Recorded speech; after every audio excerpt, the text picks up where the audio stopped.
To find out, we've invited Kevin Parker on the show tonight. He's the New York State Senator from Brooklyn. You just saw on that tape. Senator Parker, welcome. Thanks for coming on tonight. Thanks for having me on, Tucker.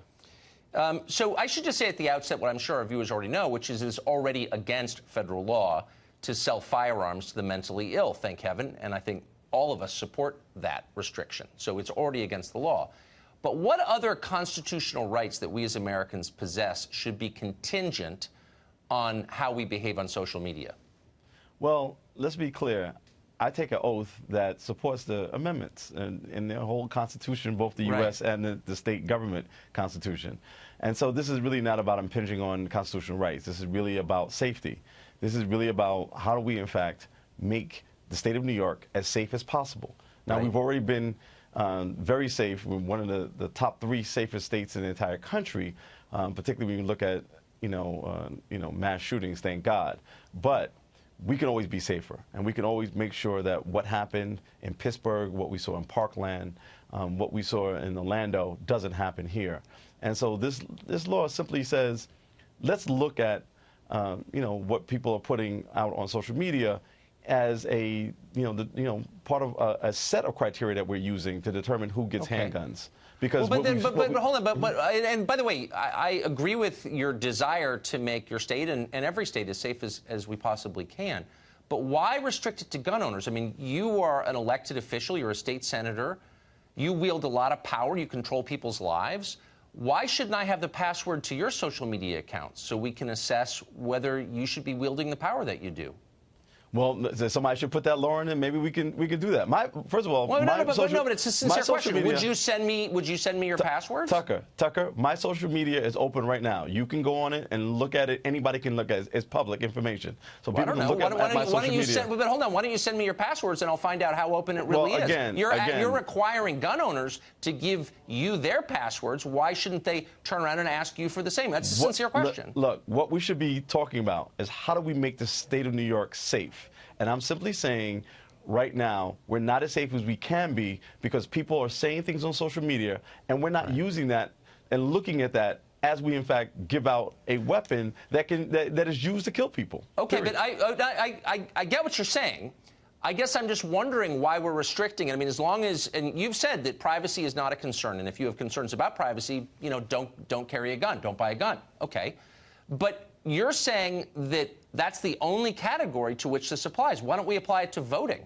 Again, before you vote and choose who runs the state, who controls your life, why shouldn't you have your social media checked? I'm not sure I understand. Because voting doesn't necessarily lead to people killing each other. This is really about access to guns. No, this is about access to guns, and we know that there's a direct correlation with the number of guns that are available in states and the prevalence of mass shootings. We know that internationally as well. I'm sorry, just to interrupt you. That's actually that's not true. I think Wyoming has the highest per capita gun ownership in the country. I don't think there are any mass shootings in Wyoming. With the 5 people who live in Wyoming and the guns that they have. Okay, but when you look there is not a correlation between those two things. There's absolutely. No, there's not.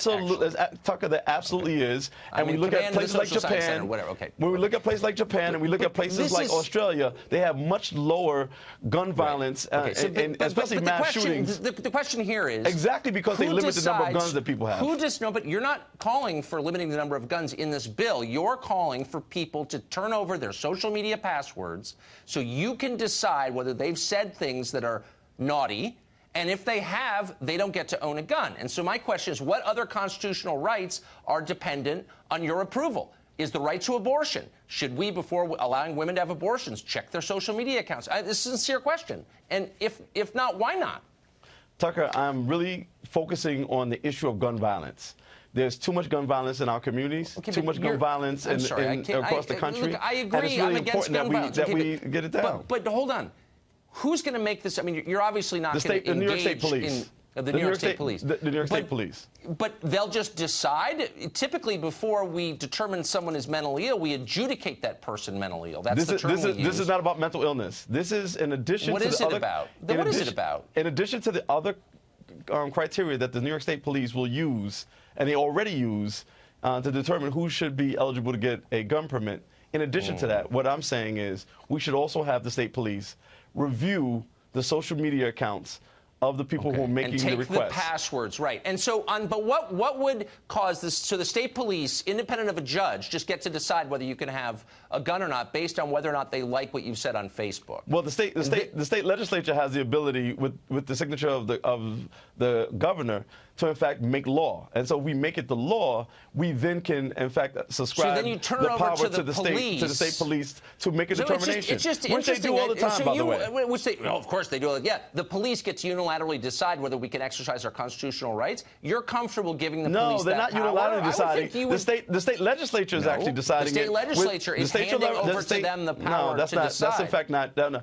exactly. So in every case, exactly. But we do that. But they already have that power right now. Right. Okay. At this very moment, the state police decide who gets a gun, and who doesn't get a gun. A human question. Do you think it's a little intrusive that the government would be forcing citizens to turn over their social media passwords to the police before doing something the Constitution guarantees them the right to? That doesn't bother you in any way? That doesn't seem a little bit, say, totalitarian or something that maybe China would do? Tucker, we make legislation through a process. All the things that you have objected to, there are lots of people who object to it. There's conversations that are going on. Maybe I can't let you skirt the third question. I'm not skirting it. I'm saying what I'm saying to you is that there's an opportunity. I'm aware. I know how government works. So there's an opportunity for us to work together to, in fact, look at this. Maybe the passwords You've written this bill, and these are your proposals. So this is not theoretical. It's something that you came up with. And I'm just asking you, as you sat at your laptop and typed out, you will be required to hand over your passwords to the state police. And if they don't like what you say, you don't get to exercise your rights. Did part of you think, boy, that sounds a little Orwellian to me? Right now, you're focusing on the part that's actually quite not the whole bill, right? So the big thing is to review social media. Other than that, Mrs. Lincoln, how was the play? I mean, it's not the whole bill. Exactly. Right. It's not the whole bill. It's not the whole bill, but it's part of it. Right, is part of it. And you don't see that as fascist in any way. Are there any other decisions that, I mean, should the state police have to sign off on your marriage, do you think, or how many kids you can have? Would that be, I mean, because obviously some people shouldn't be getting married. Right, but what we're again concerned about is the safety of the people in the state of New York, and we're concerned that people are getting shot down. I'm not going to get you to think critically about this. Obviously. No, well, I know what I'm doing is talking about the values, and I get that some people believe that having a gun is more important than protecting the lives of strangers. No, but it's my job as a state legislator to, in fact, to do both. Last question. Yes. Do you think that people have a right to say outrageous things, maybe even things you disagree with, in public? Do you think that behavior is... They certainly can say whatever they want to say, but we also have the right.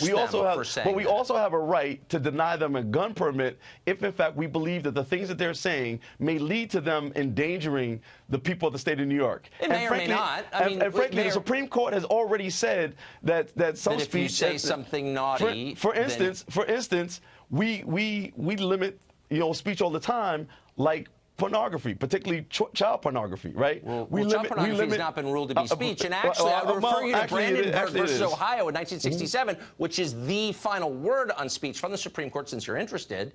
And it allows all speech except speech that calls for imminent violence. All speech. Like getting a gun and running into a synagogue, right? That I would call that imminent violence, right? So that's not speech, in fact need that's to violence.